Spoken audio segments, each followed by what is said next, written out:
गीता में अर्जुन को स्वयं भगवान कह रहे हैं कि उस परमेश्वर की शरण में जा, उसके लिए उन संतों के पास जा जो तत्वदर्शी हो। इसी प्रकार हजरत मोहम्मद को उनका अल्लाह कह रहा है कि कोई और पूर्ण परमात्मा है, उसको पाने के लिए उन तत्वदर्शी संत की तलाश कर। वो प्रभु कौन है, ये जानने के लिए कृपया अवश्य सुनिए जगत गुरु तत्वदर्शी संत रामपाल जी महाराज के अमृत वचन। जब तक वो तत्वदर्शी संत खोज ले, उससे वो ज्ञान और समाधान प्राप्त होगा। तो तत्वदर्शी संत नहीं मिलेगा तो ऐसे ही जन्म और मृत्यु तेरे भी रहेंगे, मेरे उपासक के भी रहेंगे, मेरे भी रहेंगे, वो खुद कहता है। तो अब ये 7वें अध्याय के 18वें श्लोक में कहता है मेरी गति भी अनुत्तम है, घटिया है, क्योंकि जन्म मृत्यु तेरी भी मेरी भी। ब्रह्म साधक ब्रह्मलोक में जाता है। 8वें अध्याय के 16वें श्लोक में कहा कि ब्रह्मलोक पर्यंत भी ये प्राणी सभी पुनरावृत्ति में है, इनका भी जन्म मृत्यु होता ही रहेगा। और जब जहां जन्म मृत्यु होगा, युद्ध करना होगा, वहां शांति नहीं हो सकती। तो यहां कहता है अनुत्तम क्यों बताया? अपनी गति को, अपने यानी ओम नाम के जाप से ब्रह्म प्राप्ति को भी अनुत्तम गति बताया है। किस लिए? इसका उदाहरण देते हैं। एक चुनक नाम के ज्ञानी आत्मा थे, समर्पित भगवान पे, और साधना और ज्ञान वही वेद और इन अधूरे गुरुओं वाला, हठ योग ब्रह्मा जी वाला, ओम नाम वेदों वाला, ये साधना किया करते थे, सभी करते रहे। उन्होंने भी ऐसी साधना के लिए हजारों वर्षों तक सूख का काटा हो गए, बड़ी बड़ी पलकें होगी, बड़े बड़े बाल हो गए परमात्मा पाने के लिए। लेकिन गीता अध्याय नंबर 11 के श्लोक 47-48 में गीता ज्ञानदाता स्पष्ट करता है कि अर्जुन, मेरी प्राप्ति यानी ब्रह्म की प्राप्ति, भगवान प्राप्ति, ना वेदों में वर्णित विधि से, ना किसी मंत्र से, ना जप से, ना तप से कोई नहीं कर सकता। उससे हो ही नहीं सकती वेदों में वर्णित विधि से। तो जिस कारण से इन ऋषियों ने वेदों से मंत्र ओम लिया, उसकी साधना हठ योग ब्रह्मा जी से लिया, साधना करने लगे। उसे भगवान तो मिलना था ही नहीं, वो स्पष्ट कर रहा है। तो उससे सिद्धियां आ गई इनके अंदर, और उन सिद्धियों के आधार से ये प्रभु पाक गए अपने एक दूसरे। जैसे अगस्त ऋषि में सिद्धि थी 7 समुद्रों को पी लेना, ये कोई छोटी सिद्धि है? 7 समुद्रों को एक घूंट में ऐसे चलू भर के और सारे सुखा दिए थे, ऐसी सिद्धि होती है आध्यात्मिक शक्ति। लेकिन भगवान नहीं हो सकता इन सिद्धियों से। और फिर वापस कुरला कर दिया तो 7 समुद्र भर गए। तो कहने का भाव ये है कि ये तो सिद्धि है परमात्मा से की साधना करने से थोड़ी बहुत ये बैटरी चार्ज हो जाती है, जिसे कुछ चमत्कार दिखा देते हैं। इन्वर्टर में पंखा चल पड़ा, लाइट चल पड़ी, छोटा मोटा रोशनी होगी, मोटर नहीं चला सकता इन्वर्टर जो 10 पावर हाउस पावर की। तो ये छोटे मोटे इन्वर्टर बन गए और बैटरी चार्ज हुई, फिर डिस्चार्ज कर दी, वो खत्म हो गए, पशु बन गए। तो कहने का भाव ये है, ऐसे ही चौनक ऋषि थे, इन्होंने सिद्धियां प्राप्त कर ली और इतनी सिद्धि होगी कि आम सिद्ध पुरुष भी उसका अगर नतमस्तक होने लगा, बड़ा बोलबाला हो गया। एक मानदाता चक्रवर्ती राजा था। चक्रवर्ती राजा का अर्थ होता है जिसका पूरी पृथ्वी पर शासन हो, और उसके अंतर्गत छोटे छोटे नवाब राजा लोग होते हैं, वो उसको टैक्स देते हैं, उसके पराधीन होते हैं, उसके आदेश से चलते हैं, सब कार्य करते हैं। और 2-4 वर्ष के बाद वो क्या करता है राजा, ये देखने के लिए कि मेरे शासनकाल में किसी ने मेरी स्वाधीनता अस्वीकार तो नहीं कर दी है, मेरी पराधीनता कोई अस्वीकार तो नहीं कर दिया, यानी मेरे अपने आप में स्वयंभू कोई राजा ना बन गया हो, उसके लिए एक घोड़ा छोड़ते हैं जो राजा का निजी घोड़ा होता है, और उसके आगे एक पंपलेट लटका दिया जाता है कि जिस भी राजा को अपने मानदाता चक्रवर्ती राजा की पराधीनता स्वीकार ना हो, इस घोड़े को पकड़ के बांध ले और युद्ध के लिए तैयार हो जा। राजा के पास 72 करोड़ सेना है, ये समझो सिंपल भाषा में। 72 अक्षौणी का तो वैसे अलग से होता है, जैसे इतने घुड़सवार, इतने रथ वाले, इतने फलाने हाथी वाले, वो मिला करके सारा होता है, हम सिंपल भाव से समझते हैं। 72 करोड़ सेना है, 72 अक्षौणी। किसी वो घोड़ा चल पड़ा, पीछे सैनिक थे, सैनिक घोड़ों पर, घोड़ा खाली, और वो चल रहा अपनी मर्जी से, कहीं से जा रहा, किधर ही जा रहा। तो जाते समय भी चुनक ऋषि ने देखा कि घोड़ा खाली जा रहा है, बाकी वे सवार बैठे, क्या कारण है। लेकिन वापस जब आए तो भी वहीं से आगे वो कुदरती सारी पृथ्वी पे घूम गए। 1, 2, 4 वर्ष के बाद तो ऋषि ने पूछा कि सैनिकों ये घोड़े पर सवार क्यों नहीं कोई। तो उसने बताया, सैनिकों ने बताया कि ये राजा मानदाता चक्रवर्ती राजा का घोड़ा है, इस पर कोई बैठ नहीं सकता। और इसके गले में क्या लिखा है, ऋषि ने पूछा। सैनिकों ने उत्तर दिया, इसके गले में ये लिखा है कि जो इस घोड़े को पकड़ेगा उसने राजा मानदाता जी के साथ युद्ध करना पड़ेगा, और राजा के पास 72 करोड़ सेना है। ऋषि ने पूछा, क्या किसी ने नहीं पकड़ा। तो सैनिकों ने कहा, कौन पकड़े, उसकी जाड़ फोड़ दे हम, है किसी की, पिलाया किसी की मां ने दूध। ये सैनिक भी एक आधा अगर मुंह फटे। तो उसने, ऋषि ने सोचा राजा को अभिमान हो गया, इसका अभिमान ठीक करते हैं। बता, ऋषि का राजा के अड़न का के तो क्या ऋषि है वो, ऋषि माने अच्छी आत्मा, और तो गधा है बे, मतलब पंगा पा लिया। बोला मन ने बांध लिया घड़ा, ये घोड़ा बांध लिया, रख बांध दो घोड़े को मेरे वृक्ष के जिसके नीचे तपस्या करे था। सैनिकों ने बांध दिया। सैनिकों ने कहा उस ऋषि से कि ये घोड़ा आप बांधोगे, मानदाता चक्रवर्ती का युद्ध करोगे। कहा मैं युद्ध करूंगा उसके साथ।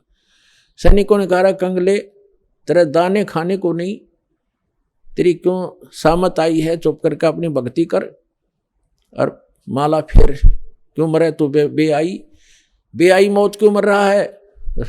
उसने, चुनक ऋषि ने कहा कि तुम राजा के से जाके कह दो कि चुनक ऋषि ने तेरा युद्ध स्वीकार कर लिया। अब सैनिकों ने आकर के राजा को नमक मिर्च लगाई और कहा कि आज एक व्यक्ति ने हिम्मत की है आपका युद्ध उठने की, और कल को दूसरा बकवाद करेगा। Rajan, nip the evil in the bud, बुराई को स्टार्ट में ही खत्म कर देना चाहिए। राजा ने फिर कह दिया, जाओ। तो उस 72 करोड़ की 4 प्लाटून बना, 4 टुकड़ी कर ली। 18 करोड़ सेना एक आदमी को मारने के लिए भेज दी, चुनक ऋषि को। और चुनक ऋषि ने क्या किया, अपनी जो साधना करी थी, सारे जीवन में डले ढोए थे, उसकी 4 पुतली बना दी, एटम बम बना लिए सिद्धि तय। एक एटम बम छोड़ दिया पुतली, उसने कत्लेआम मचा दिया। घड़ियां पुतली होगी हजारों करोड़ों की संख्या में, और कत्लेआम मचा दिया, और वो खत्म हुई सिद्धि। वो तो जो निकल गया बाण, वो बम। राजा ने दूसरी टुकड़ी 18 करोड़ की भेज दी, ऋषि ने दूसरी पुतली भेज दी। ऋषि ऐसे 72 करोड़ सेना का नाश कर दिया, कत्लेआम कर दिया। किसने, उस चुनक नाम के ब्रह्म उपासक ने, उस काल के उपासक ने, ब्रह्म के उपासक ऋषि ने। अपने आत्मा चाहे तो गोली से मार दे, और किसी के पास वचन की ताकत जंतर मंत्र है उससे मार दे, भगवान के दरबार में दोनों दोषी बराबर होते हैं। अब इसके विषय में सूक्ष्म वेद में परमात्मा ने अमरवाणी में कहा है, सच्चिदानंद घर ब्रह्म की वाणी में, कि 72 अक्षौणी क्षय करी वो चुनक ऋषिश्वर एक, ये दे धारे जोरा फिरे भाई सभी काल के बेखे। 72 अक्षौणी खा गया वो चुनक ऋषिश्वर एक, मानदाता राजा की 72 करोड़ सेना का नाश कर दिया। किसने, उस चुनक ऋषिश्वर अकेले ने। ऋषिश्वर जैसे मुनि और मुनिवर और मुनीश्वर, एक तो मुनि आम साधक, और मुनिवर उन साधकों में श्रेष्ठ मुनि, और फिर मुनीश्वर उन श्रेष्ठ मुनियों में भी परम श्रेष्ठ, यानी उस मुनीश्वर ऋषिश्वर ऋषिश्वर उस तीसरे नंबर के गुड बेटर बेस्ट, उस बेस्ट यहाँ के बेस्ट जाने जाने वाले ऋषि के ये कर्म है 72 करोड़ सेना खाली। ये सूक्ष्म वेद में परमात्मा बता रहे हैं। 72 अक्षौणी खा गया वो चुनक ऋषिश्वर एक, ये दे धारे जोरा फिरे भाई सभी काल के बेखे।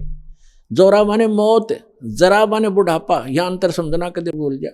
जोरा मीन संत भाषा में जोरा माने मृत्यु, कहते हैं ये दिखे संत ऋषि महर्षि, ये तो चलती फिरती घाल है, ये दे धारे मौत फिरे, ये संत नहीं ये मौत है। ये सभी काल के भेख, ये ब्रह्म के साधक, ब्रह्म तक के पुजारी, ये सभी काल के भेख दे धारे जोरा फिरे या मौत फिरे, चलती फिरती मनुष्य रूप में इतने मानस मार दिए, तुम इनको महर्षि कहते हो। तो यहाँ गीता ज्ञानदाता भी कहता है कि ये ऋषि हैं तो नेक, लेकिन तत्वदर्शी संत ना मिलने से मेरे वाली अनुत्तम घटिया साधना में लीन रहे, गति में लीन रहे। अब क्या बनेगा? ओम नाम के जाप से ये ब्रह्म लोक जाएगा, और जो सिद्धि की थी, जो साधना तपस्या की, से ये राजा बनेगा। और जो इसने 72 करोड़ सेना मार दी, वो बैड अकाउंट अलग से लिखा जाएगा, इसको फिर भोगना पड़ेगा। जैसे ये ओम नाम की साधना से ब्रह्मलोक में जाएगा, वहां अपनी पुण्य समाप्त करके इस मंत्र के जाप का नाश करके कमाई का ये वापस आएगा, राजा बनेगा पृथ्वी पर, फिर खूब पाप कमाओगा। राजा शिकार करते हैं, अपने अहम के कारण दुनिया मरवा डालते हैं, कत्लेआम कर देते हैं अपने राज्य के लिए, वो पाप इसके बुरे में लिखे जाएंगे। फिर ये कुत्ता बनेगा और इसके सिर में कीड़े पड़ेंगे इस ऋषि टुणक का, और जितने सैनिक मारे थे वो गिन गिन का बदला लेंगे इसका। तो यहां कहते हैं फिर ये खाक मुक्ति हुई।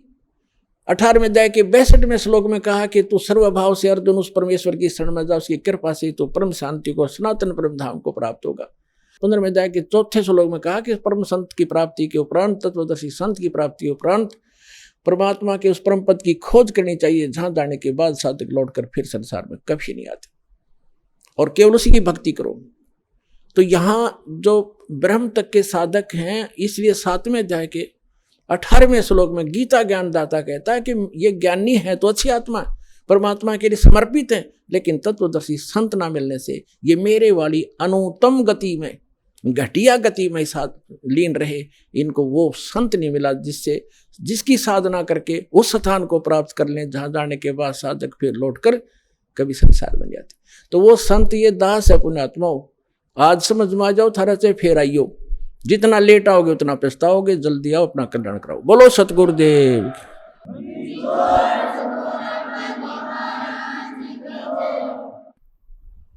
परम पिता परमात्मा पूर्ण ब्रह्म सारी सृष्टि के रचनहार कबीर देव कबीर साहब, अल्लाहू अकबर, जुलाहा कबीर, धानक कबीर, ये हम सभी आत्माओं के पिता हैं, ये हमारे हमदर्द हैं। यही वो परमात्मा है जिसने सर्व ब्रह्मांडों की रचना की है। पुण्यात्माओं, सौभाग्य आपका, आप जी का जन्म ऐसे समय में हुआ है जिस समय को परमात्मा ने पूर्व निर्धारित किया हुआ है कि जिस समय कलयुग 5500 वर्ष बीत जाएगा, तब इस अध्यात्म मार्ग को, जो संपूर्ण कंप्लीट इन ऑल रेस्पेक्ट, जो स्पिरिचुअल नॉलेज है, अध्यात्म मार्ग है, ज्ञान है, इसको सार्वजनिक करने के लिए कहा था भगवान ने। क्योंकि जिस समय परमात्मा स्वयं आए थे 600 वर्ष पहले, सन 1398 से संवत 1455 से सन 1518 संवत 1575 तक वो परमात्मा यहाँ एक जन साधारण की लीला करके चले गए, जो परमात्मा किया ही करते हैं। जो हमारे वेद बताते हैं कि वो परमात्मा सतलोक से सशरीर आता है, अपने उस निज स्थान से जहाँ हम पहले रहा करते अपने पिता के पास। हम बालकपन में हम अज्ञानता के कारण अपने उस मूल मालिक को, उस सर्व सुखदायी परमात्मा को छोड़कर यहाँ इस काल के साथ आ गए, इसके लोक में। तो वो परमात्मा वहां से आकर हमें पुनः वो याद दिलाने आते हैं कि आप जहां रह रहे हो ये लोक ठीक नहीं, यहाँ की कोई व्यवस्था भी अनुकूल नहीं है। यहाँ जन्म और मृत्यु का ये दीर्घ रोग, और आपको ऐसा कच्चा शरीर दिया है जिसमें कोई ना कोई रोग अवश्य व्यापा रहता है, लगा रहता है। फिर आप ऐसे स्थान पर रहते हो जहां पर प्रत्येक वस्तु का अभाव रहता है, और जिस कारण से ये प्राणी हरदम टेंशन में रहता है, हमेशा दुखी रहता है। तो वो परमात्मा के विषय में वेदों में लिखा है, वेद में, कि वो परमात्मा अपने उस स्थान से चलकर आता है जहां हम पहले रहा करते थे, और परमात्मा अब भी वहां रह रहे हैं, और हमारे असंख्यों भाई बहन वहां पर वर्तमान में भी रह रहे हैं, जो पहले वहीं थे, यहाँ आए नहीं, और जो यहाँ से परमात्मा की सतभक्ति करके वापस चले गए हैं, वो वहाँ अब भी रह रहे हैं। तो वहां से चलकर वो परमात्मा आते हैं, एक जन साधारण की लीला करते हैं। वो ऐसी लीला करते हैं कि प्रत्येक प्राणी को इस काल के लोक में यदि सुखी रहना है तो वो विधि, वो तरीका, वो एक भूमिका परमात्मा स्वयं ही करते हैं। परमेश्वर कबीर जी एक झोंपड़ी में रहा करते थे, पूरा परिवार जो परमात्मा का, वैसे तो पूरा विश्व उसी के बच्चे हैं, उसी के पुत्र पुत्री हैं, लेकिन उस समय उन्होंने एक गृहस्थ विधि से परिवार नहीं बनाया था। परमात्मा के परिवार में कुल 5 सदस्य थे। एक तो नीरू और नीमा, ये 2, जिनको परमात्मा लहर तारा नामक तालाब पर कमल के फूल पर शिशु रूप में मिले थे, और एक स्वयं परमात्मा, और 2, एक लड़का एक लड़की, जिसका नाम, लड़के का नाम कमाल था, लड़की का नाम कमाली था। ये दोनों लड़का और लड़की परमात्मा ने मृत जीवित किए थे किसी विशेष परिस्थिति में। तो ये कुल परिवार था परमात्मा का। तो परमात्मा एक झोंपड़ी में रहा करते थे और एक जुलाहे का कार्य किया करते थे, कपड़ा बुनते थे, अपना निर्वाह कर, अपने हाथों से निर्वाह करते थे, और तत्व ज्ञान का प्रचार भी करते थे, सत्संग भी करते थे, और सतगुरु रूप में वो उपदेश भी दिया करते थे, दीक्षा भी देते थे, और यथार्थ ज्ञान भी सुनाया करते थे। तो वो परमात्मा 600 वर्ष पहले आए थे, और वो परमेश्वर की महिमा उन्होंने स्वयं ही अपनी महिमा आप ही बताई है कि चारों युग में मैं आया हूं, प्रत्येक युग में। सतयुग में सत सुकृत कै टेरा, त्रेता नाम मुनींदर मेरा, द्वापर में करुणा में कहाया, कलयुग नाम कबीर दराया। परमात्मा कहते हैं चारों युग में मैं आया, और जो परमात्मा लीला किया ही करते हैं, अच्छी आत्माओं को मिलते हैं, उनको तत्व ज्ञान से परिचित कराते हैं, फिर अपने सतलोक में ले जाते हैं, वहां से फिर वापस छोड़ते हैं अपना साक्षी बना करके। कैसा है भगवान, कहाँ रहता है परमात्मा, कैसे मिलता है वो भगवान। तो ये सब अपनी प्यारी आत्माओं को बताते हैं परमेश्वर और उनको अपने से परिचित कराकर संसार में पुनः छोड़ देते हैं। फिर वो महापुरुष उस परमात्मा की आंखों देखी महिमा सुनाया करते हैं। उनमें से कौन कौन है जिनको दास जानता है, मुझ दास के नॉलेज में कलयुग के अंदर है। आदरणीय द्रवदास साहिब जी, आदरणीय मलुकदास साहिब जी, आदरणीय नानक साहिब जी, आदरणीय दादू साहिब जी, आदरणीय गरीबदास साहिब जी गांव छुरानी जिला झज्जर वाले, आदरणीय घीसा दास साहिब जी गांव खेखड़ा जिला मेरठ उत्तर प्रदेश वाले, आदरणीय स्वामी रामानंद जी काशी वाले, इन महापुरुषों को परमात्मा मिले और इन महापुरुषों ने परमेश्वर की महिमा आंखों देखी, बताई, अपनी अमृतवाणी में लिपिबद्ध करवाई। आज वो एफिडेविट हैं उस परम पिता की महिमा जो उन्होंने आंखों देखी थी। तो पुण्यात्माओं, परमेश्वर ने कहा है, चारों युग में संत पुकारे, कूक कहा हम हेल रे, हीरे माणिक मोती बरसे, ये जग चुगता ढेल रे। परमात्मा बताते हैं कि चारों युग में मेरे से परिचित मेरे संतों ने मेरे द्वारा बताई गई यथार्थ भक्ति विधि का डंडोरा पीटा, मुनादी करी, अनाउंसमेंट की खूब जोर जोर से, और मैंने भी आकर के प्रत्येक युग में इस यथार्थ ज्ञान रूपी हीरे मोती लालों की वर्षा की।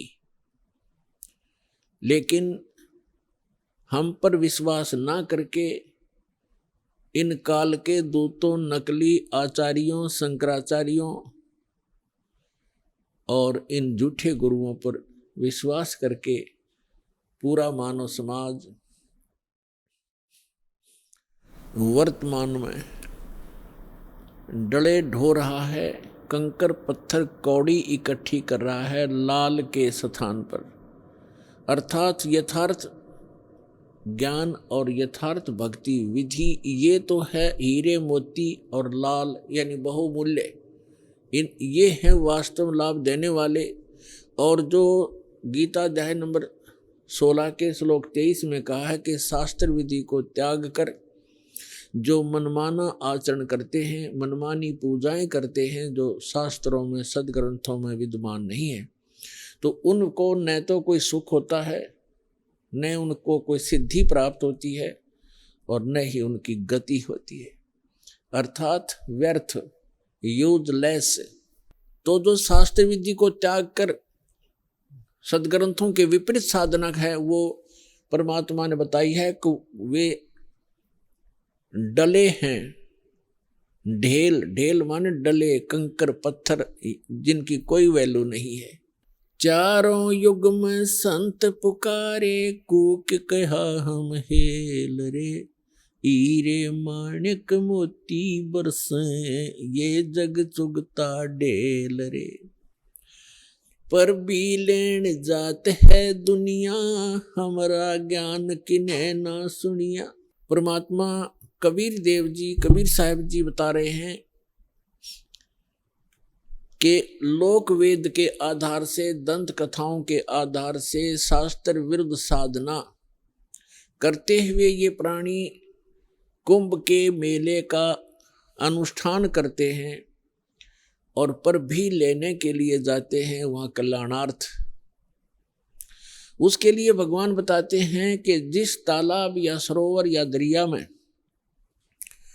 आप स्नान करने जाते हो, कोई पर भी निर्धारित करके, आपसे पहले वहाँ उस तालाब में, सरोवर में, उस दरिया में मेंढक, मछली और बहुत से कीड़े मकोड़े पहले से ही विद्यमान होते हैं, जीव जंतु, और वो तो सदा ही उसके अंदर नहाते हैं। क्या उनका कल्याण हो जाएगा?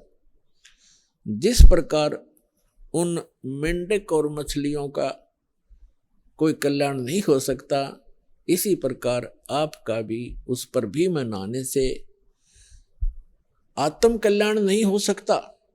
आत्म कल्याण होगा अपनी सदग्रंथों श्रीमद् भगवत गीता में वर्णित विधि और उसके अनुसार की गई साधना से।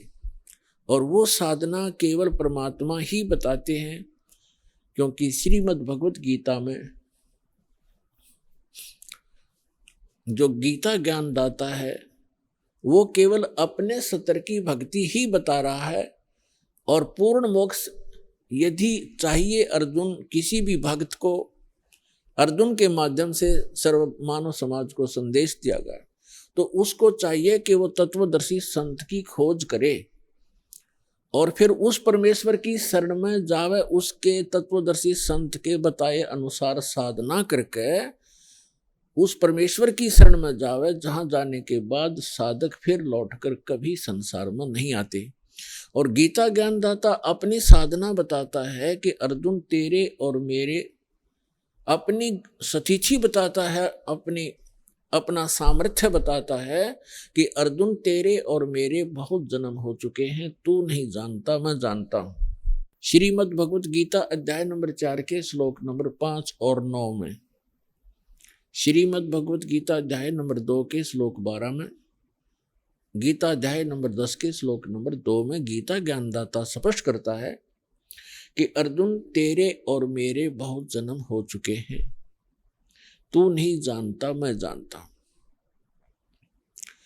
और अपनी साधना बताते हैं गीता अध्याय नंबर 8 के श्लोक नंबर 13 में, ओम इति एकाक्षरम ब्रह्म व्यवहारं माम अनुसमरन् ये प्रयाति तजन देहम स याति परमाम गतिम। गीता ज्ञानदाता ये ब्रह्म है, श्री कृष्ण जी के अंदर प्रवेश करके बोलता है, ये ऐसे ही छल करता है। गीता अध्याय नंबर 4 के श्लोक नंबर 9 में ये स्वयं कहता है कि मेरे कर्म और जन्म दिव्य हैं, अलौकिक हैं, तो ये इसके कर्म हैं। गीता अध्याय नंबर 7 के श्लोक नंबर 24-25 में स्वयं स्वीकार करता है कि अर्जुन मैं अपनी योग माया से छुपा रहता हूं, मैं कभी किसी के समक्ष अपने यथार्थ रूप में नहीं आता। और ये मूर्ख लोग जन समुदाय मुझे कृष्ण रूप में, व्यक्ति रूप में आया हुआ मान रहे हैं, मैं कृष्ण नहीं हूं। जो भूत की तरह, प्रेत की तरह बोल रहा था उसके अंदर कि मैं कृष्ण नहीं हूं, मैं तो अपनी योग माया से छुपा रहता हूं। गीता अध्याय नंबर 11 के श्लोक नंबर 32 में कहता है कि अर्जुन मैं काल हूं और अब मैं परिवर्त होया हूं, अब आया हूं। श्री कृष्ण जी तो पहले विद्वान थे, उन्होंने पहले कभी अपने आप को काल नहीं कहा और उसके बाद फिर कभी अपने जीवन में अपने आप को काल नहीं कहा। ये काल है, इसको ब्रह्म भी कहते हैं, सरपुरुष भी कहते हैं, सरब्रह्म भी कहते हैं, ज्योत स्वरूपी निरंजन भी इसी को कहते हैं। तो ये कहता है कि मेरा तो एक ओम मंत्र है और ये कहता है कि मेरे जन्म और कर्म अलौकिक हैं। तो खुद कहता है कि मैं अपने योग माया से छुपा रहता हूं, मैं कभी किसी के सामने अपने यथार्थ रूप में नहीं आता। तो श्री कृष्ण में प्रवेश करके ये ब्रह्म बोल रहा है, सरपुरुष बोल रहा है। 8वें अध्याय के 13वें श्लोक से भी स्पष्ट हो जाता है, ओम इति एकाक्षरम ब्रह्म व्यवहारं माम अनुसमरन्। माम ब्रह्म, मुझ ब्रह्म का केवल एक ओम अक्षर है, उच्चारण करके सिमरण करता हुआ यह प्रयाति तजन देहम, जो शरीर त्याग कर जाते हुए इसी का सिमरण करता हुआ जाता है, स याति परमाम गतिम, वह परम गति को प्राप्त होता है। यानी ओम से मिलने वाली जो परम गति है, ओम से मिलने वाली परम गति क्या है? ब्रह्मलोक में जाता है साधक। और आज तक के ऋषि महर्षियों को इस ओम से आगे कोई मंत्र का ज्ञान नहीं था और ब्रह्म को ये संपूर्ण पूर्ण परमात्मा माना करते थे। और फिर घुमा फिराकर इन्हीं ब्रह्मा विष्णु महेश तक ही इनकी बुद्धि की सुई आकर टिक जाया करती थी, क्योंकि इनको कंप्लीट स्पिरिचुअल नॉलेज नहीं था। कारण क्या है कि वेदों में ज्ञान तो उस पूर्ण परमात्मा का अधिक है, ऐसे ही श्रीमद् भगवत गीता में ज्ञान तो पूर्ण परमात्मा का ही संपूर्ण उस अधिकतर है, लेकिन पूजा की विधि केवल ब्रह्म तक की है। और गलती से इन ऋषि महर्षियों ने सतगुरु के अभाव से इस ब्रह्म को पूर्ण परमात्मा भी कह दिया, इसको पूर्ण ब्रह्म भी कह दिया, इसी को पूर्ण ब्रह्म मान लिया ब्रह्म को, जबकि यह स्वयं स्वीकार करता है कि वो परम अक्षर ब्रह्म तो कोई और है, मुझसे भिन्न है, और उसकी साधना करने से पूर्ण मोक्ष होता है।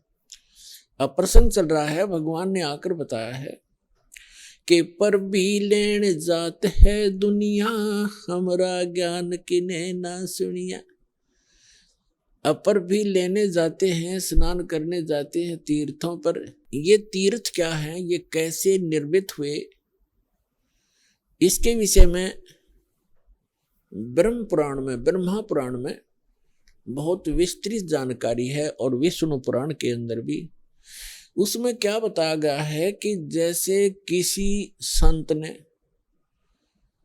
किसी सरोवर के किनारे या दरिया के किनारे बैठकर अपनी सुविधा अनुसार, यानी जल की आवश्यकता होती है अधिकतर जीव को नहाने पीने वस्त्र आदि धोने के लिए, और साथ में फिर भक्ति करते हैं, उनके किनारे बैठ कर के उन्होंने अपने अनुष्ठान किए, जैसे भी उनको गुरु मिले, जैसा भी वो अध्यात्म मार्ग से परिचित थे, उस आधार से उन्होंने वहां भक्ति करी बैठ के,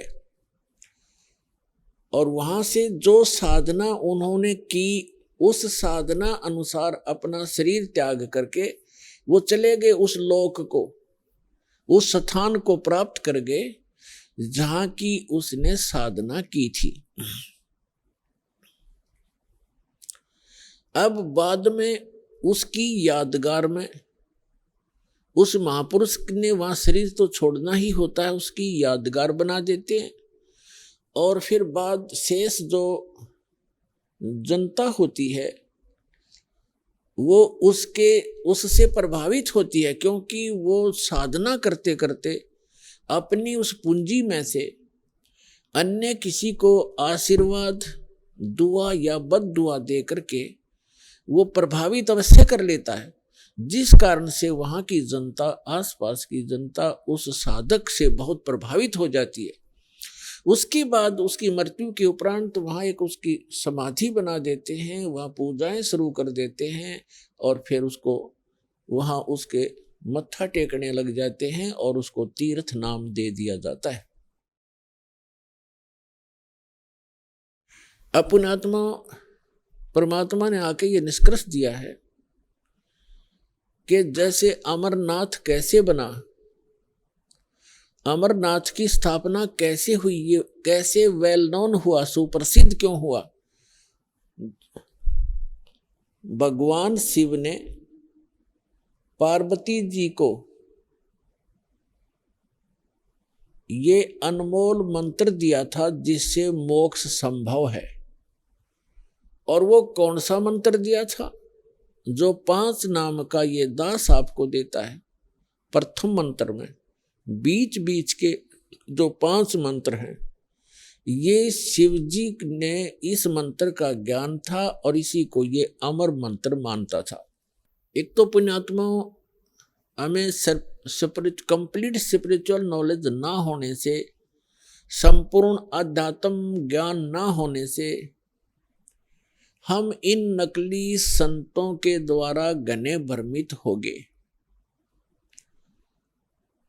हम क्या सोचते हैं कि गुरुजी ने मंत्र दे दिया, नाम दीक्षा दे दी, और फिर क्या होता है, भ्रमित लोगों के पास जाकर के आप उनसे फिर प्रभावित हो जाते हो, जिनको कंप्लीट स्पिरिचुअल नॉलेज नहीं है, जिनको पूर्ण अध्यात्म ज्ञान नहीं है।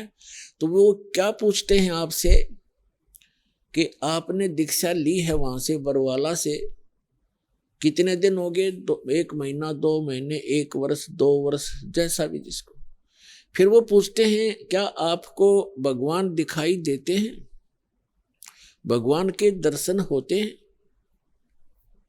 अब आपके पास इसका कोई उत्तर नहीं। तो पुण्यात्माओं, कहने का भाव ये है कि दास जो आज प्रसंग आपके समक्ष स्पष्ट करना चाहता है, एक विषय स्पष्ट करना चाहता है कि परमात्मा की प्राप्ति परमात्मा के दर्शन से मोक्ष की प्राप्ति परमात्मा के दर्शन से नहीं, उस परमात्मा के मंत्र से होती है। पहले तो ये प्रसंग स्पष्ट करते हैं कि अमरनाथ की स्थापना कैसे हुई। पुण्यात्मा, हमने पुराण बहुत पढ़ी हैं, पवित्र पुराण, लेकिन हमारे धर्म गुरु कोई निष्कर्ष हमें निकाल कर दे नहीं पाए, और जिस कारण से हम ऐसे उन कथाओं को याद अवश्य कर लेते थे, लेकिन हमें उनका कोई सिर पैर का पता नहीं था। जैसे पार्वती जी के 107 जन्म हो चुके थे, 108वां जन्म वो जी रही थी। भगवान शंकर वही होते थे, उनकी तब तक मृत्यु नहीं हुई थी, और पार्वती जी की 107 बार मृत्यु हो चुकी थी। और भगवान शिव जब पार्वती जी की मृत्यु होती थी बड़े व्याकुल होते थे, उनका बहुत बुरा हाल हो जाता था उस पार्वती की मृत्यु के उपरांत, उसके वियोग में। एक समय की बात है कि भगवान श्री राम वनवास के अंदर सीता जी के अपहरण के उपरांत वृक्षों से डकरा रहा था, रो रहा था, सीता की खोज पूछ रहा था, मृगों से लिपट रहा था। ऊपर से आसमान से पार्वती और शिव देख रहे थे। भगवान शिव ने श्री रामचंद्र जी अर्थात विष्णु जी को प्रणाम किया। पार्वती जी ने देखा कि किसको प्रणाम कर रहे हैं। नीचे एक व्यक्ति रो रहा है पृथ्वी पर। पार्वती जी ने पूछा, आप किसको प्रणाम कर रहे हो? भगवान शिव ने कहा कि नीचे देखो, ये भगवान को प्रणाम कर रहा हूं। कि वो व्यक्ति रो रहा है? पार्वती ने पूछा कि हाँ, ये भगवान है, परमात्मा है। पार्वती जी कहने लगी, भगवान और रो रहा है? भगवान कैसे हो सकता है जो ऐसे डकरा रहा है जनसाधारण की तरह? यानी विष्णु जी थे वो, और विष्णु जी भगवान शिव के बड़े भाई हैं। अपने बड़े भाई को वो नमस्कार कर रहे थे। पार्वती जी ने नमस्कार नहीं किया और कहा, मैं इसकी परीक्षा लूंगी और सीता रूप बना कर जाऊंगी। यदि ये मुझे पहचान लेंगे तो मैं मान लूंगी कि ये भगवान है। भगवान शिव ने कहा कि यह गलती मत करना, यदि तू सीता रूप बना लेगी तो मेरे काम की नहीं रहेगी। उस समय तो पार्वती जी ने कह दिया कि नहीं जाऊंगी, परीक्षा नहीं लूंगी। कुछ ही देर के बाद भगवान शिव के इधर उधर होते ही सीता रूप धारण किया और भगवान राम के सामने खड़ी होगी जाकर के। अब भगवान रामचंद्र जी ने कहा कि हे दक्ष पुत्री, हे दक्ष की बेटी, भगवान शिव को कहाँ छोड़ाई, अकेली क्यों आ गई? इस बात से वो इतना शर्मिंदा होगी कि फिर प्रणाम किया कि भगवान शिव आपको ठीक ही प्रणाम कर रहे थे, आप तो सचमुच जानी जान हो। अब देखो पुण्यात्माओं, इस काल के जाल को समझना। श्रीमद् भगवत गीता अध्याय नंबर 7 के श्लोक नंबर 8-9 में ये गीता ज्ञानदाता काल है, ब्रह्मा विष्णु महेश का पिता है, 21 ब्रह्मांड का स्वामी है। ये कहता है कि जितने भी मेरे अंतर्गत प्राणी हैं, चाहे वो ब्रह्मा है, चाहे विष्णु है, चाहे शिव जी है, चाहे शंकर है, चाहे राम और कृष्ण है, उन्हीं के, तो इन सभी जीवों की बुद्धि मेरे हाथ में है, मेरे कंट्रोल में है। इनका सब बलवानों का बल मैं हूँ, सब बुद्धि सबकी बुद्धि में हूँ, यानी मेरे हाथ में है। अब देखो, इस काल ने उस समय तो भगवान श्री राम की बुद्धि ऑन कर दी, जिस समय पार्वती को पहचान लिया कि सीता नहीं है तू, और उधर से अपनी पत्नी का पता नहीं उसको, उसने कौन उठा ले गया, तो खाक जानी जान था यो। तो ये सब खेल इस काल के हाथ में है। जैसे जब महाभारत का युद्ध करवाना था उस समय अर्जुन में ताकत दे दी। एक कब मारा था तीर 20 में का निकल जा था, नरसंहार करवा दिया, उसका बैड अकाउंट बनवा दिया। फिर वही अर्जुन जिस समय भगवान श्री कृष्ण जी की मृत्यु हो गई थी और सभी यादव भगवान श्री कृष्ण का पूरा कुल आपस में लड़का मर गया था, कत्लेआम कर दिया था। 56 करोड़ यादव दुर्वासा जी के श्राप से आपस में लड़ मरे थे। कोई नर यादव शेष नहीं था उस द्वारकापुरी में, कैर टूट गया। उस समय श्री कृष्ण जी के आदेश अनुसार अर्जुन उन गोपियों को, वहां की सभी औरतों को लेकर वापस आ रहा था इंद्रप्रस्थ। रास्ते में वही धनुष जिससे महाभारत का युद्ध जीता था, वही धनुष उनके साथ था। रास्ते में भीलों ने, जंगली लोगों ने अर्जुन को पीटा और उनके गहने तोड़ ले गए, सारी औरतों के, कुछ एक औरतों को भी ले गई और अर्जुन का हाथ नहीं उठा। उस समय अर्जुन रो रहा है कि कृष्ण बड़ा छलिया था, इसने जब युद्ध करवाना था तब तो मुझे शक्ति दे दी, अब वही मेरा गांडीव धनुष है, वही मैं अर्जुन हूं, आज मेरे से ये उठ नहीं रहा है। तो यहां परमात्मा कहते हैं, भोले आदमियों तुम कहते हैं मूल लहे ना मूर्खा गिनते हैं क्यों डारे। मूल लहे ना मूर्खा, ये गिनते हैं क्यों डारे, कि तुम इस जड़ से परिचित नहीं हो, इस सारे एपिसोड का जो भी महाभारत वगैरह हुए हैं, इसकी मूल कौन था? ये काल था। ये काल है, जब इसने अपना उल्लू सीधा करवाना तो पावर दे देता है, जब उसकी ब्रेन मटी होनी है छोड़ देता बाढ़ में जाओ।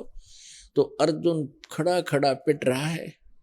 तो कहने का भाव ये है कि अब एक ही आज के सत्संग में आपको काल का बहुत सा जाल समझ में आओगा, और जिन पूजाओं को हम किया करते थे वो भी एक काल जाल ही आपको स्पष्ट होगा।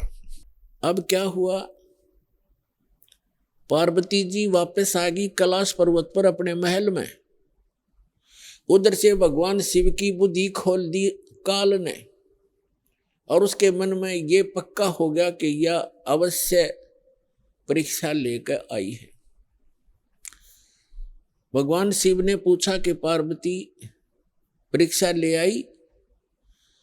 तो झूठ बोल दिया पार्वती ने, परीक्षा नहीं ली अविनाशी, परीक्षा में ना गई कितना भी।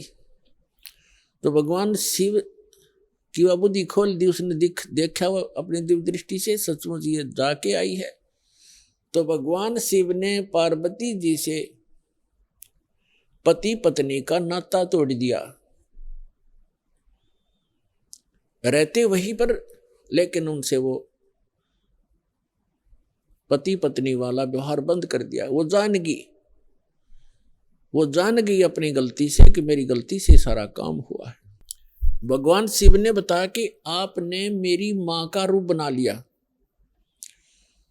क्योंकि भगवान विष्णु उनके बड़े भाई हैं और लक्ष्मी उनकी विष्णु जी की पत्नी यानी बड़े भाई की पत्नी, भाभी, मां के तुल्य मानी जाती है। तो उसने कहा कि तूने मेरी माँ का रूप बना लिया, मेरी भाभी का रूप बना लिया, इसलिए तू मेरे लिए पत्नी रूप में स्वीकार्य नहीं रही। तो उधर से पार्वती ने एक दिन देखा, 2 दिन देखा, 10 दिन, 1 साल, वह दुखी होगी। और जब बच्ची दुखी हो जाती है तो कहाँ आश्रय तकती है, अपने पीहर जाती है माता पिता के यहाँ। अब माता पिता के यहाँ गई, लेकिन माता पिता उससे अक्षुब्ध थे। आइए अब हम उन श्रद्धालुओं के अनुभव जानते हैं जो जगत गुरु तत्वदर्शी संत रामपाल जी महाराज जी से दीक्षा प्राप्त कर चुके हैं तथा उनके द्वारा बताए गए भक्ति मार्ग पर चल रहे हैं। नमस्कार जी। नमस्कार सर जी। बहन जी, क्या नाम है आपका? रीना दासी। रीना जी, आप कहाँ के रहने वाले हैं? बिहार, जिला छपरा। रीना जी, संत रामपाल जी महाराज से नाम दीक्षा आपने कब ली? 8 जुलाई 2021 को। रीना जी, संत रामपाल जी महाराज से नाम दीक्षा लेने से पहले आप क्या भक्ति साधनाएं करते थे? हम लोग को बिहार में ये छठ पूजा होता है, फिर नवरात्रि होती है, फिर ये शिवरात्रि का व्रत आता है शंकर जी का, पार्वती जी का, और मतलब बहुत ऐसी है, मतलब तीज होता है, जितिया होता है, बहुत अन्य व्रत होता है, त्यौहार होता है, वो सब हम सारा करते थे। तो रीना जी, जो आप बिहार के हिसाब से भक्ति साधनाएं करते थे, छठ पूजा करते थे, शिव जी भगवान के व्रत भी करते थे और अन्य साधनाएं भी जो करते थे, तो इन सब भक्ति साधनाओं को करने से आपको क्या क्या लाभ मिले? लाभ तो कुछ नहीं मिला, लेकिन हाँ लगे रहते थे। हमें क्या पता था, हम तो बस भगवान की खोज थी, हम लगे रहते थे, करते रहते थे, जो जैसा बताया था व्रत, वही त्यौहार, वही तीज, वही व्रत, सब चीज़ करते रहती थी मैं। जो मतलब दुख तकलीफ हो, परेशानी हो, किसी से ना कुछ कहना सुना, बस वही जहाँ भी व्रत करती थी, जो भी इसी से कहती थी कि हाँ ये मुझे ये परेशानी है, वो दुख है, ये तकलीफ है, और मैं किसी से नहीं कहती थी। जब मैं 16, 17, 18 साल की थी, तब से ही मतलब मैं बहुत व्रत करती थी। बृहस्पति भगवान के व्रत करती थी, शिवरात्रि करती थी, नवरात्रि करती थी, 9 दिन के व्रत रखती थी, अनुपासना, कुछ भी ना खाना पीना। फिर भी मैं मतलब बीमार रहती थी। कभी कभी नवरात्रि में इतना बीमार होती थी, सोई रहती थी चुपचाप। और उधर दशहरा के जो दुर्गा जी के मतलब वो त्यौहार वार सब मनाते थे, तो मैं कहती थी पता नहीं, मैं ऐसे व्रत भी रखती हूँ, फिर भी मैं बीमार हूँ, फिर भी मुझे वो सब कुछ पता नहीं चलता था, बस मैं बीमार मतलब व्रत रखती रहती थी चुपचाप। कोई मुझे मतलब फायदा तो होता नहीं था, लेकिन हाँ जब जो बुजुर्ग करते हैं, आ रहे हैं घर में सब कर रहे हैं, जैसे पंडित बता रहे हैं, किसी पंडित से पूछो तो वो बोलते थे ये करो वो करो वगैरह वगैरह, मैं सब वही करती रहती थी। फिर मतलब तकलीफ होता था तो डॉक्टर पास भी मेरे पापा दिखाते थे। मैं इतना सीरियस बीमार पड़ी थी, जब मैं 16, 17 साल की थी तो मैं बहुत सीरियस बीमार पड़ी थी। मैं हर जगह में थक गई थी, मतलब समझो कि मतलब मुझे मौत की नौत आ गई थी। फिर भी मैं व्रत करती थी, उसमें बृहस्पति भगवान का जो व्रत में छोड़ती नहीं थी। बहुत गरीब परिवार से हैं हम लोग, 9 बहनें थे हम लोग, और उसके बाद पापा अकेले सब चलाने वाले थे और कोई था नहीं उनके पीछे। दादी भी मेरी थी, बुजुर्ग थी, मतलब हर तरह से हम लोग परेशानी में थे। फिर मैं अपने पापा का परिस्थिति देख के हम लोग अपना उसी में, जैसे पापा जो लाते थे कमा को, मैं वही खाती पीती थी, अपना उसी में अपना गुजारा करते थे। फिर भी व्रत करती थी, व्रत में इतना आस्था था, बृहस्पति जी के भगवान के व्रत में इतना आस्था था। एक लड्डू खाकर मैं सारा दिन सारा रात रह जाती थी, एक लड्डू सिर्फ खा के। किसी दिन पैसा नहीं होता था तो मैं इतनी मतलब आस्था रखती थी व्रत में। मेरे पापा कहते थे खाली भक्ति करती रहती है, मेरे घर में सब कहते थे खाली ये भक्ति करती। मेरे पापा वो वेद पढ़ते थे, रामायण रखते थे, वेद रखते थे, मतलब सब चीज रखते थे, भगवत गीता रखते थे। तो मैं उसको पढ़ती थी कि क्या पता है इससे भी मेरा कष्ट दूर हो जाए। नमूनिया था, उस वजह से पेट में इतना जलन होती थी, इतना जलन, मतलब पता ही नहीं चलता था कि मुझे हुआ क्या है। तो फिर मैं एक दिन पापा के पास अपने खत लिख दी कि मैं, लग रहा है पापा मैं नहीं बचूंगी, मुझे दिखाओ ना, अच्छी तरह जगह से कहीं दिखा दो। मेरे पापा मतलब बहुत जगह लेकर भटके। आपने बताया कि आपके साथ परेशानियां भी थी और आप भक्ति साधनाएं भी कर रहे थे, तो फिर इस बीच आपको संत रामपाल जी महाराज जी की जानकारी कहाँ से मिली? केबल लगाने के लिए 2 लड़के आए थे, दूसरा लड़का था, उससे मेरी जान पहचान बन गई, और वही बताने लगा कि हमारे घर में सत्संग वाले, और वो अपने बारे में नहीं बताया कि, बोला मैं नहीं लिया हूँ। तो हम कहा अच्छा, मैं बोली मैं ये सब नहीं जानती हूँ, सत्संग के बारे में मैं नहीं जानती हूँ, बस यही। तो फिर बाद में वो धीरे धीरे वो लड़का मेरे घर आने लगा, फिर वो वीडियो दिखाने लगा। वो लड़का संत रामपाल जी महाराज जी को वीडियो दिखाने लगा, आंटी आप ये देखो, क्योंकि उसको पता था मैं बीमार रहती थी, मैं बहुत परेशान रहती थी, इतना परेशान रहती थी, उसको पता था कि हाँ ये बीमार है और मतलब परेशान भी है। उनको ये मतलब बच्चे बताते थे कि मेरे मम्मी के ऊपर भूत बाधा और प्रेत बाधा भी है, तो वो जानता था सब चीज़। फिर बोला, वो तो कुछ नहीं बोला, बस कहता आप सत्संग सुनो, बस इतने बताता था, और फिर इतने टफिच पे होके छोड़ देता था। ऐसे करते करते मतलब जान पहचान बना, रिश्तेदारी जुड़ गई। रिश्तेदारी जुड़ने के बाद मुझे पता चला कि उसकी माँ संत रामपाल जी महाराज जी के शरण में है। तो फिर उसकी माँ को पता चला कि मतलब लड़की मेरी बताया, हम भी बताते थे कि क्योंकि मेरे ऊपर जो संकट आता था ना, भूत बाधा था, प्रेत बाधा 25 बरस से था, 25 बरस था, और मैं हर तरह से हर जगह से परेशान हो गई। मथुरा, पानी गांव, मतलब जहाँ मतलब कहो वहाँ तक मैं थक गई। बिहार से लेकर मेरे कोई इलाज नहीं था। सब कहते थे कि हम ही ठीक कर देंगे, हम ठीक कर देंगे, हम ठीक कर देंगे, ठीक कोई नहीं करता था। फिर मेरे समधन कहती थी कि अपनी मतलब लड़की से कहती थी कि अपनी मम्मी से बोलो ना गुरुजी से नाम दीक्षा ले ले। कभी कभी मुझे भी कहती थी कि आप नाम दीक्षा ले लो संत रामपाल जी महाराज से, आप ठीक हो जाओगे। तो मुझे उस समय समझ नहीं आता था, क्योंकि मैं जानती थी कि मेरे पास देवी है, इसलिए मैं डरती थी। फिर मैं घर जाती थी ना, बिना नाम दीक्षा ले ही संत रामपाल जी महाराज जी से मुझे लाभ मिलने लगा, क्योंकि मैं घर जाती थी, घर पे कोई रहता नहीं था, अकेले 2 तल्ला बिल्डिंग था गांव में, घर में कोई नहीं रहता था, तो मैं ही जाती थी, बड़ी थी घर के, वो सब पुराने रीति रिवाज के लिए।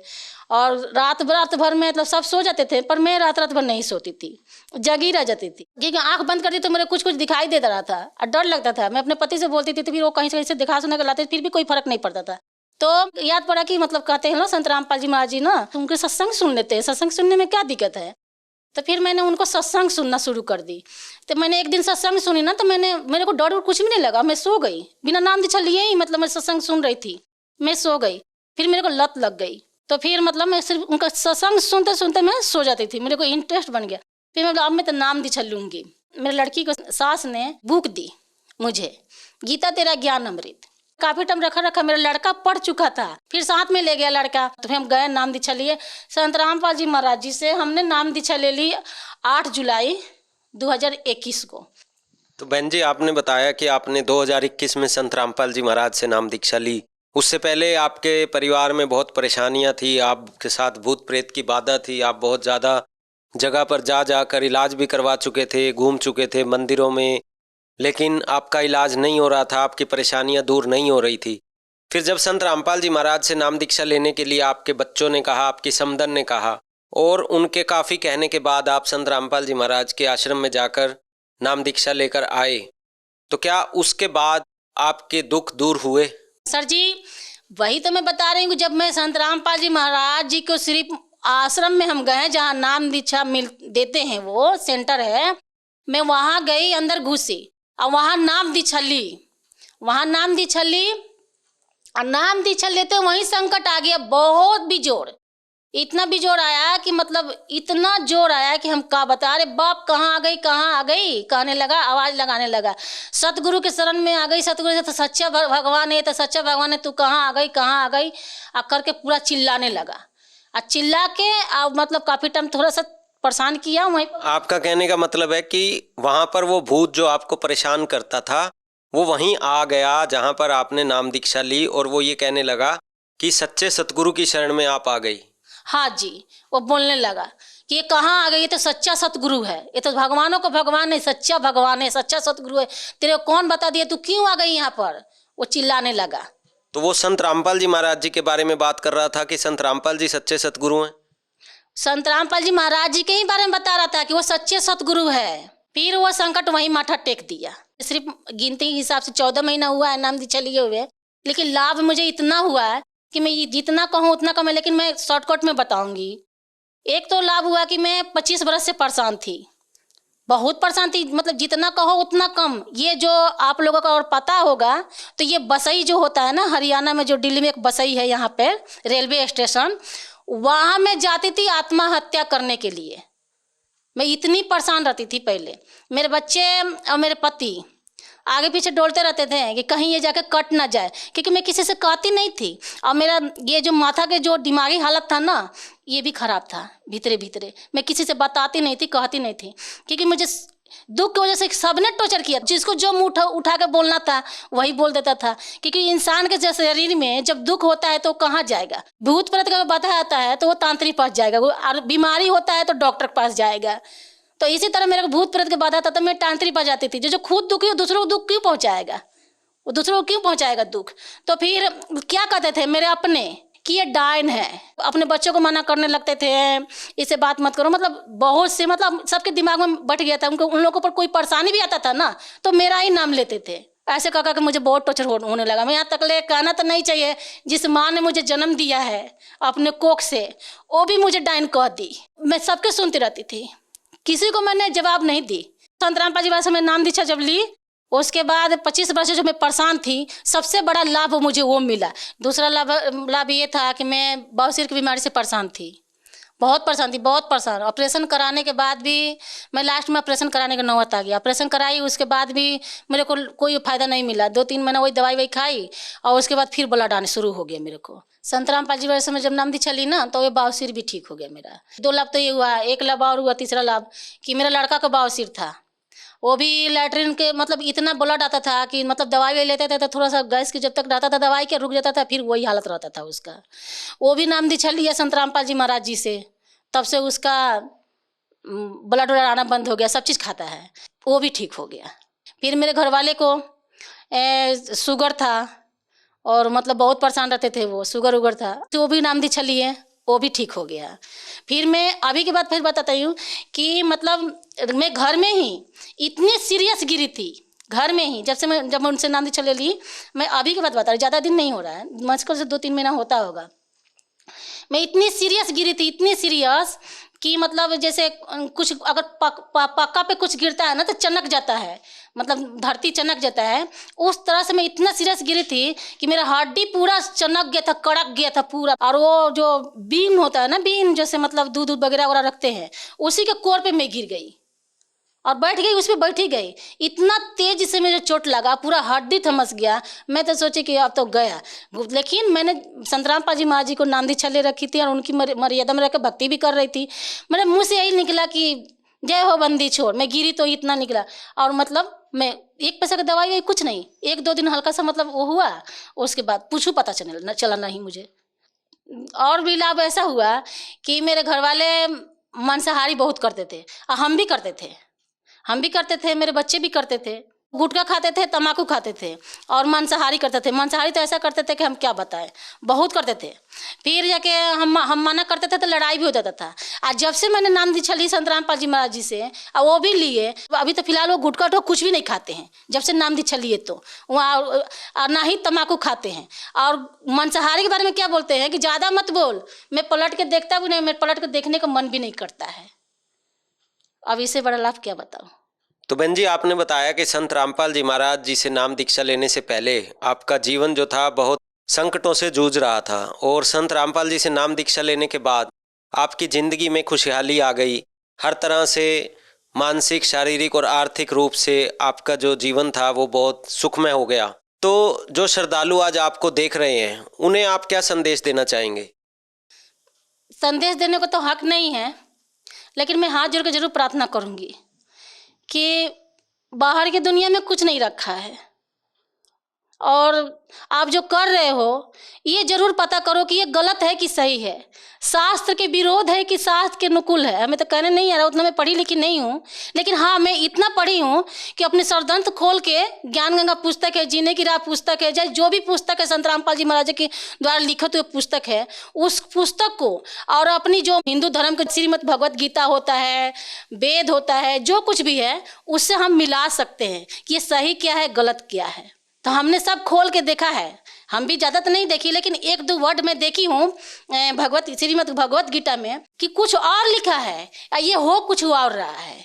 किसी से कहो तो वो मेरे भाई बहन जो है यही बोल रहे हैं कि जो पहले के जो समाज करते आ गए, नहीं हम वही करेंगे। तो पहले के लोग शिक्षित नहीं था, सुने सुनाए बात पर अंधविश्वास कर लिया, लेकिन आपके साथ आप प्रमाण देख सकते हो, क्योंकि संत रामपाल जी महाराज जी ने प्रमाण के साथ सतभक्ति बता रहे हैं कि सही क्या है, गलत क्या है। संत रामपाल जी महाराज जी से नाम दीक्षा कैसे ले सकते हैं? संत रामपाल जी महाराज जी से नाम दीक्षा ऐसे ले सकते हैं सर जी कि उनके बहुत सी चैनल पर अब उनका सत्संग आने लगा है। आप उनका सत्संग सुनो, और उसी सत्संग के नीचे और उस पर नंबर सब दिया रहता है, उस नंबर पर आप कांटेक्ट करो और उनका नामधम सेंटर पूछो, क्योंकि विश्व में हर जगह उनका नामधम सेंटर है। आप पूछ के और उनसे आप नाम दीक्षा लेके अपन आत्म कल्याण करवा लो। धन्यवाद जी। सत साहिब जी।